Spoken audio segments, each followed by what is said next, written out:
Our guest is Ken Bennett, who owned the Hair Shed and just recently closed the Hair Shed, sold the building, and selling the contents as well. As he retires, he has been cutting hair for darn near 60 years. A lot of that, am I right, in like a 2-block radius in downtown Battle Creek? Right. Yes, I started out on Monroe Street, which is a one-way curved street, the backside of Hermish Travel. Mm-hmm. And there was a pharmacy in front and a card room in the backside of that building. And I started there and were there 5 years. And did Monroe went right through to Michigan at the time, didn't it? Correct. Yeah. That's where the young people used to cruise the gut. Right. Yeah. Oh, yeah.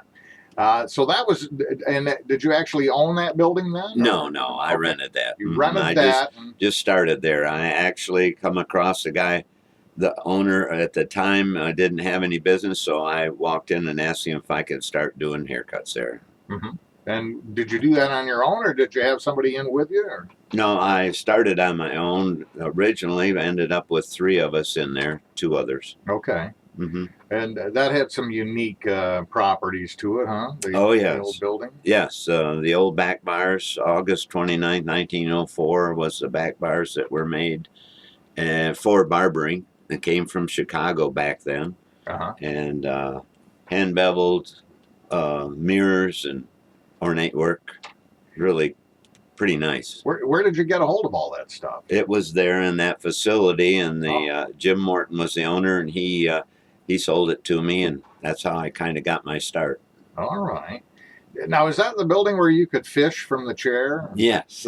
So tell us about that. He did. Barbers have unique things they do, and he cut a hole in the floor, and that particular location is where the little river creek came across to the Battle Creek River. Consequently, that was part of the river that used to flood the downtown area quite a bit. And he had that square cut right there and sat right there in his chair and fish and pull in his supper whenever he wanted to. It was part of what he showed me, and I seen that. I mean, it was there. I have pictures of it. I'll be darned. Before that, you started with Mr. Lynn? Yes. And where was that located? That was on Capitol Avenue, across from, at the time, City Parking Lot, which is now McCamley Place. Oh, so really right there in the same block. Yeah, same area, right? Almost there. Location. Jackson Street connected us. Mm-hmm. Mm-hmm. And so he was an established barber? At that time, yes, he was. Sold, yeah. In fact, I read somewhere there were like 8 of them in downtown Battle Creek at one time. It was like there movie were theaters. The bank where they're redoing now had a barber in there that had 6 chairs to it.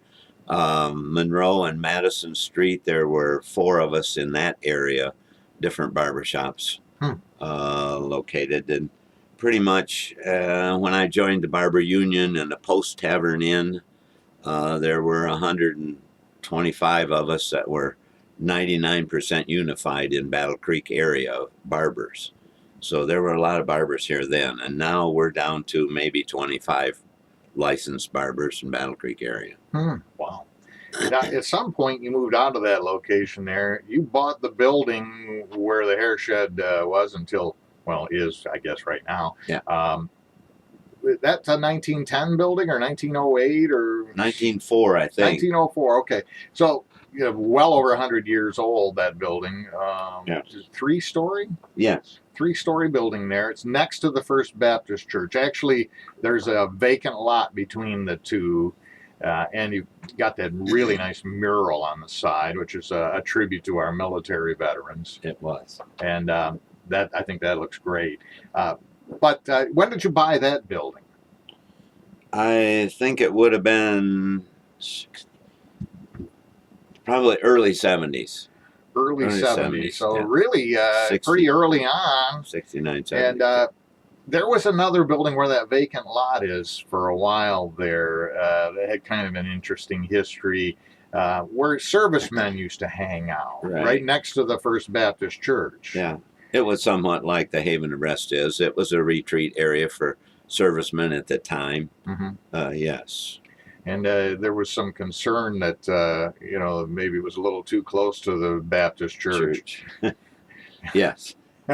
And as we know, most of the downtown areas, the upper floors were probably used a little different than what was Sure. considered safe. Yeah, yeah. So but that was kind of a dilapidated building. Is that your recollection? It needed, yeah, it was. It leaked and was in pretty bad shape. The First Baptist Church acquired it along with the building I have, and Reverend Ryan is the one that owned the building that I bought, Mm-hmm. and so he's give it to me. He sold it to me for a reasonable fee and a land contract, and that's what I did. I remodeled it, and back then legal aid needed a place to go, so I had legal aid in there for a total of 31 years. Oh, okay. And I bet that transaction when you bought that from the Baptist church was a lot simpler than real estate transactions of more recent. As we know, and I can't say anything bad. It isn't any one place, but it's taken 2 years to sign the final papers for the couple that are buying it, and it's just hard to believe all of the variables and things you have to comply with these days, as opposed to when I bought it. Yes. Yeah, where you just kind of did a handshake with the pastor over there, and he handed you the deed. That was it. Yes, it was. and, Yeah. and now there's all these hoops and environmental and banks and the city code and all this stuff. And I want to share this because I heard this from somebody else, and then I asked you and you verified it. The water hookup from the street after they redid it most recently wasn't sufficient for a sprinkler system for any kind of housing unit. So if somebody wanted to buy the building and put housing units, which happens to be the case, I guess, it would have cost like $30, $40, $50,000 to rip it all up and do it the way it should have been done. Right. That's a lack of foresight. In the long run, all of the downtown is not up to date, and so consequently, I would say anyone looking at coming into the downtown, they need to get the information needed to make the building successful. Yeah. It's not all in line. It doesn't seem to be. The hoops, as we talk about, seem to jump up in front of you, and you just don't know that when you start out with your project. And of course banks, they have an interest in loaning the money, so they want every T crossed and every I dotted, and that means environmental impact studies and everything else. Yes. So it took a couple of years to sell the building. You had an interested buyer. Basically, have they shared what their plan for the old building is going to be? Residential on the second floor, and they will live on the third floor, Mm-hmm. and retail on the ground floor, and I don't know what that is yet. Well, it's a beautiful old building. It's It going to be is. nice to see what they do with it. Great location down there. Wow. It's been a long haul there. It's got to be kind of tough. Tomorrow, you're usually off Mondays. You haven't cut hair on Mondays for a while. Right. So tomorrow's going to be kind of weird, isn't it? Yes, it is. It is. Get up and have nowhere to go but out and ride the lawnmower. That's about it. I got to get caught up with that.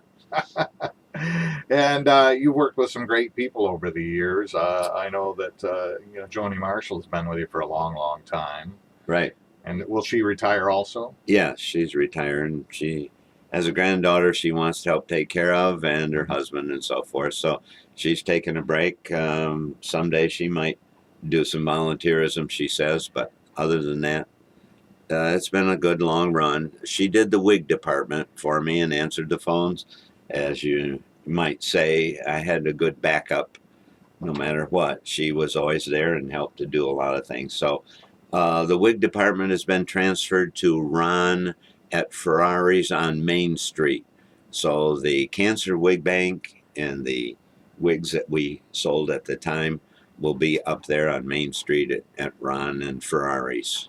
He's taking it over. Yeah, you've diversified a lot to stay fresh and to stay ahead of the curve and stay in business. And at the same time serve the community so well. And that's one way right there, you know, cancer patients having a place to go where they can reasonably get good advice and decent wigs and the lot. You know, and of course, you know, hair coloring and styles that have changed through the years and everything else. It's come a long way from, I imagine you got into it just at the tail end of flat tops. Yes, true. Ivy leagues and flat tops and so forth is when I started. It's made full circle. It grew hair out, went to ponytails and long, Elvis Presley days, and then it's dropped back to shaven and bald, and now it's starting to fill back in again. It makes a cycle like our clothes and everything else. Yeah. Well, Ken Bennett, we wish you the best of luck in your semi-retirement. I wouldn't be surprised we'll see maybe sometime in the fall or something, maybe you pop up working a day or here or there, and you know, maybe some of your old customers will be able to get back in your chair. Okay. You know, Yes. so. I hope. Otherwise, we're going to have to commit a crime to get down to the county jail, Yeah. get another Ken Bennett haircut. Hey, thanks for stopping in and chatting with us this morning. Thank you. I appreciate this time.